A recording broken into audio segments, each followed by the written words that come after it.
Good morning student. आज हम physics second का नया टॉपिक पढ़ेंगे, स्प्रिंग मास सिस्टम। इस टॉपिक को पढ़ने से पहले मैं आपसे यही कहना चाहूँगा कि इस वीडियो को कंप्लीट देखें, उसके बाद इसको लाइक, शेयर और सब्सक्राइब अवश्य करें। इसके साथ ही मैं आपसे एक शब्द और कहना चाहूँगा कि आप जो स्टूडेंट आरोग्य सेतु से रह गए हैं उसको डाउनलोड अवश्य करें, जैसे ग्रुप में उसको स्क्रीनशॉट करके भेजा जा सके। तो हम पढ़ते हैं spring mass system. Spring mass system क्या होता है कि हम स्प्रिंग में पिंड को किस प्रकार से जोड़ सकते हैं, इसका कनेक्शन किस प्रकार कर सकते हैं, तो उसी को हम स्प्रिंग मास सिस्टम कहते हैं। तो स्प्रिंग मास सिस्टम में जो हम कनेक्शन कर सकते हैं वो दो प्रकार से कर सकते हैं, तो हॉरिजॉन्टल के रूप में और एक वर्टिकल के रूप में।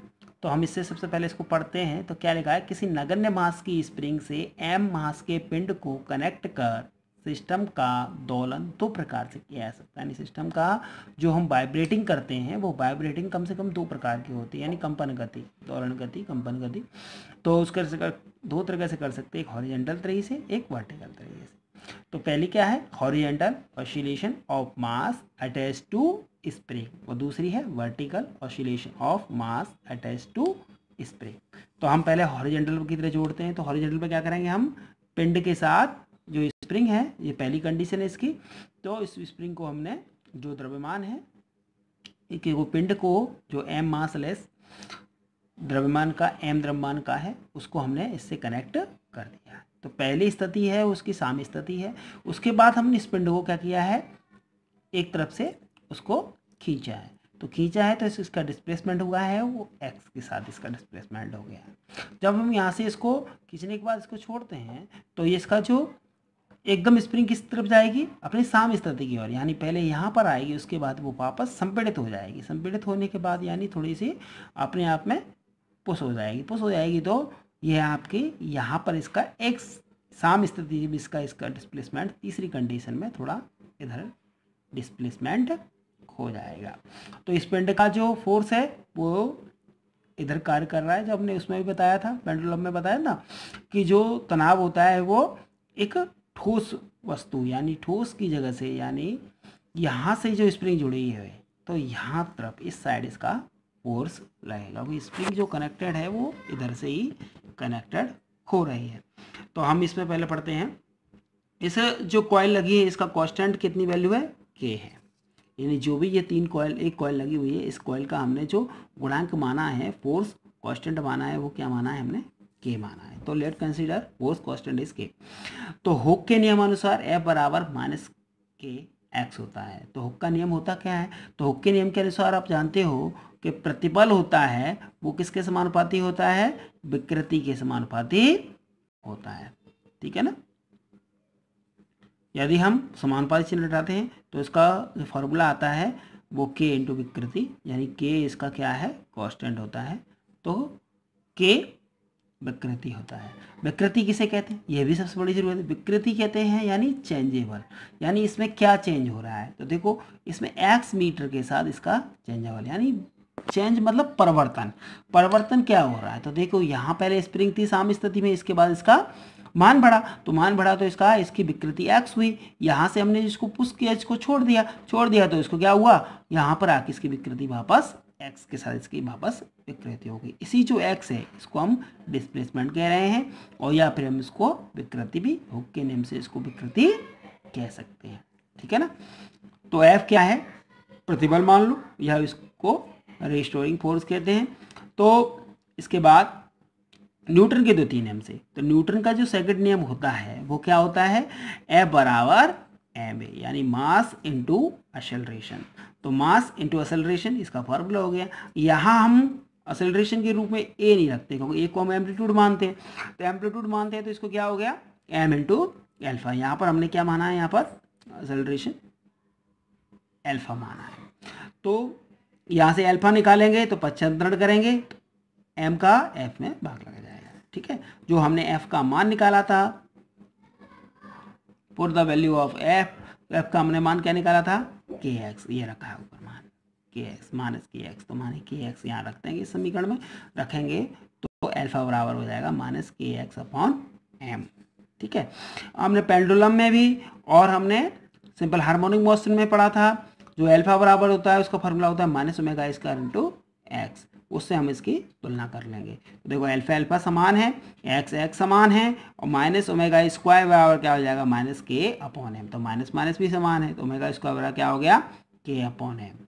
तो ओमेगा निकालेंगे तो इसका अंडर रूट हो जाएगा, तो ओमेगा बराबर के अपॉन एम। ओमेगा क्या होता है एंगुलर वेलोसिटी। और समीकरण 1 से देखिए, समीकरण 1 में क्या है तो आपको दिख रहा होगा माइनस के अपॉन एम, यानी जो फॉर्मूला है वो है अल्फा बराबर माइनस के अपॉन एम इंटू एक्स।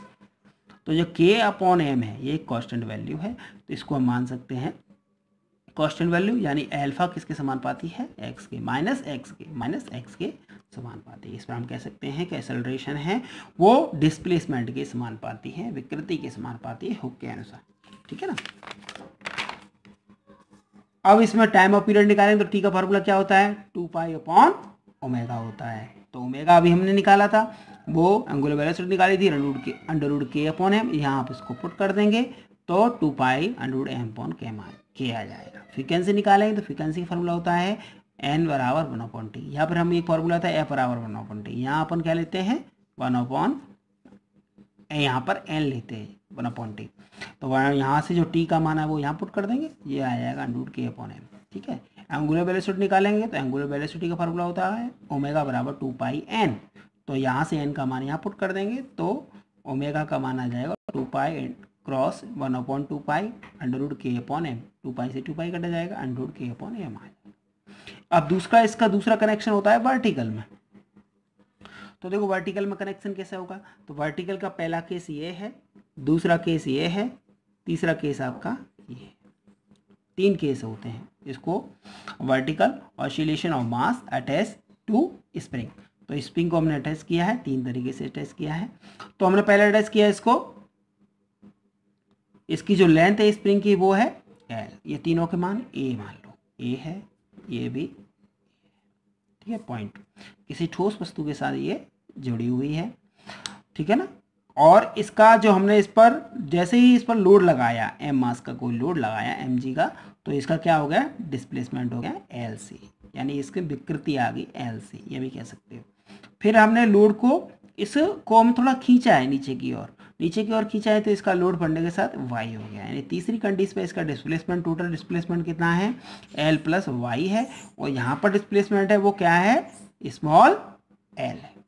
तो रीस्टोरिंग फोर्स निकालते हैं तो रीस्टोरिंग हुक के नियम से क्या होता है फॉर्मूला ए बराबर के एक्स। तो एक्स यहाँ वहाँ एक्स था, यहाँ क्या एल है, तो माइनस के एल हो जाएगा। ये क्या है जो बल लग रहा है वो ऊपर की ओर बल लग रहा है। जब उसमें बताया था मैंने बल ऊपर की तरफ लगता है, एक बल की तरफ लगता है नीचे की ओर। तो लोड है वो एम जी वो नीचे की ओर है, एक बल है जो ऊपर की, यानी दोनों ही समान गति में जा रहे हैं, ठीक है। अगर हम दे भी दे सकते हैं तो केवीएल कैसे लगाते हैं, तो उसमें कहते हैं आने वाली जाना होता है, आने वाली जाना तो बराबर होती है। तो यहाँ पर भी कह सकते हैं कि ये वाला फोर्स और ये फोर्स दोनों फोर्स बराबर होते हैं। मैं दूसरा तरीका भी समझा दूंगा, ठीक है ना। तो दूसरा बल, पहला बल माइनस के एल जो ऊपर की ओर लग रहा है ये एफ, और तीसरा यह लग रहा है वाई यानी एम जी लोड, ये दूसरा बल लग रहा है। हम केस सेकंड पढ़ रहे हैं, ठीक है ना। पहला तो साम स्थिति वाला है केस 2, और ये केस 3 जिसमें हमने थोड़ा और पुश किया है। तो दूसरे पे जो हम क्या करते हैं इसको वो बैलेंस पे लाने की, यानी इसको बैलेंस पे लाने की अवस्था की, तो देखते हैं कि इसमें बैलेंस कैसे आ सकता है। तो बैलेंस लाते हैं तो बल का जो रिजल्टेंट फोर्स है वो क्या होता है 0। तो मैं आपको यही बताना चाहूँगा रिजल्टेंट 0 कैसे होता है। देखिए कोई व्यक्ति किसी वस्तु को एक इधर से खींच रहा है, एक इधर से खींच रहा है, तो यहाँ पर जो बल लग रहा है वो क्या लग रहा है F जो लग रहा है, एक F1 में बट गया, एक F2 में, यानी F का मान के भागों में बट गया 2, एक इधर बट गया एक इधर बट गया। तो यहाँ पर बचा क्या बल, शून्य, कुछ बचा ही नहीं। कोई वस्तु इधर से खींच रहा है, एक आदमी इधर से खींच रहा है, तो बचा क्या है यहाँ पर कुछ भी नहीं। तो रिजल्टेंट मान कितना आएगा 0 आएगा ना। इसके बाद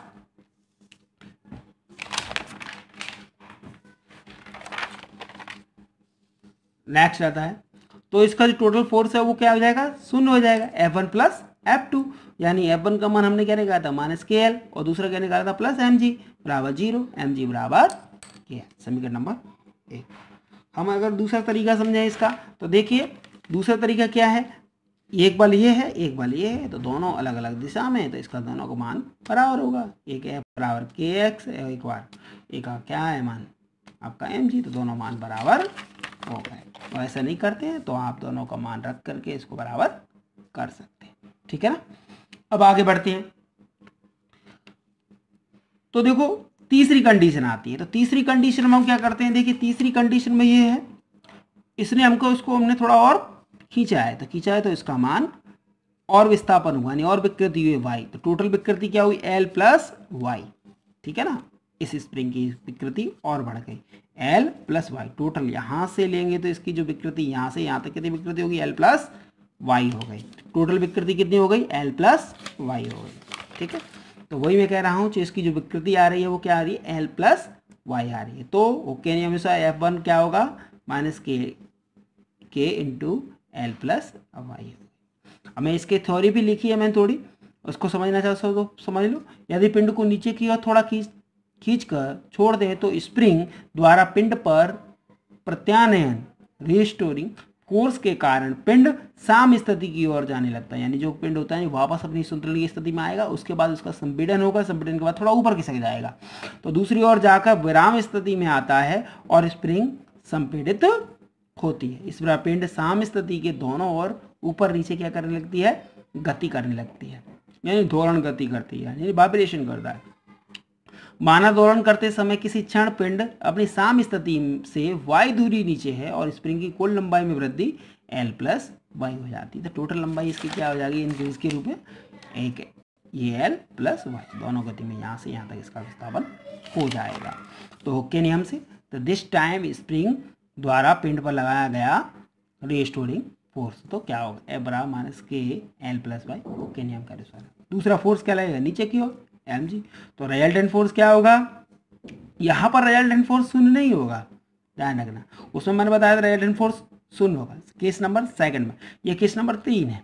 तो इसका रिजल्टेंट फोर्स निकालेंगे तो कितना होगा, तो यानी इस स्प्रिंग पर जो बल लग रहा है इस पर टोटल फोर्स लग रहा है यहाँ पर, यानी यहाँ पर बीच में जो फोर्स लग रहा है वो कितना लगेगा, तो वो क्या लगेगा, यहाँ जो एक बल यह लग रहा है एक बल यह total force F1 plus F2, तो टोटल फोर्स क्या निकलेंगे F1 प्लस F2 डैश, तो एक मान निकाला था माइनस के एल प्लस वाई प्लस ये एम जी, ऐसे बराबर एफ डैश डबल डैश बराबर क्या माइनस के एल प्लस के वाई प्लस एम जी, क्यों कि हमने इसमें के का गुणा कर दिया। भाई इक्वेशन फर्स्ट से हमने क्या रख दिया, जो के एल है उसको हमने एम जी के बराबर दिया। समीकरण 1 में हमारे पास क्या आया था के एल बराबर एम जी आया था, तो के एल बराबर एम जी हमने रख दिया, तो यहाँ पर हमने क्या रख दिया के एल बराबर एम जी, तो एम जी से एम जी कट के एक माइनस का एक प्लस का, तो के वाई आ गया, तो एम एल्फा बराबर क्या हो गया माइनस के वाई हो गया। न्यूटन के 2 नियम से क्या होता है एफ डैश बराबर एम एल्फा होता है, तो वो एम एल्फा हम यहाँ पर रख देंगे, तो एम एल्फा हो गया, तो एम एल्फा बराबर माइनस के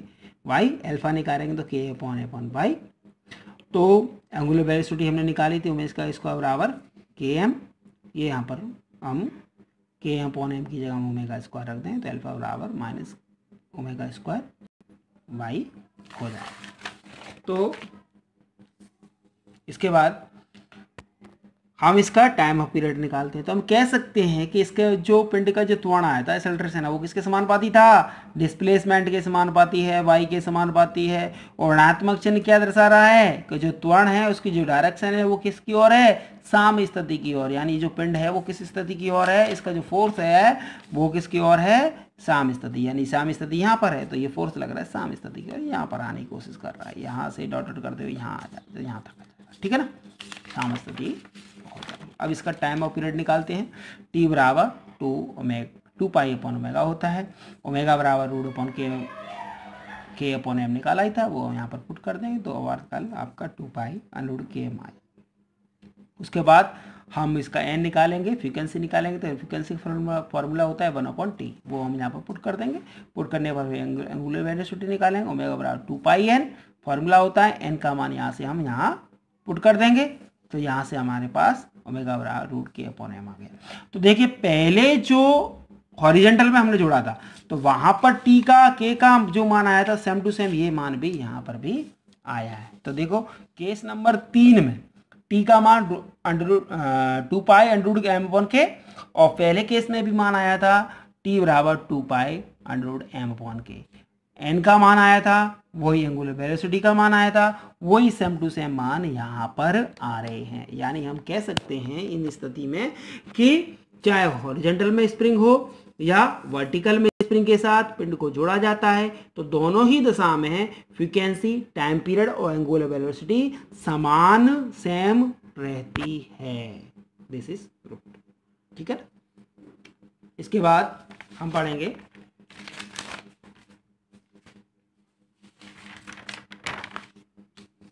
स्प्रिंग को हम किस प्रकार कनेक्ट किया जा सकता है। तो स्प्रिंग को हम जो कनेक्शन करते हैं वो कम से कम दो प्रकार से इसका कनेक्शन किया जा सकता है।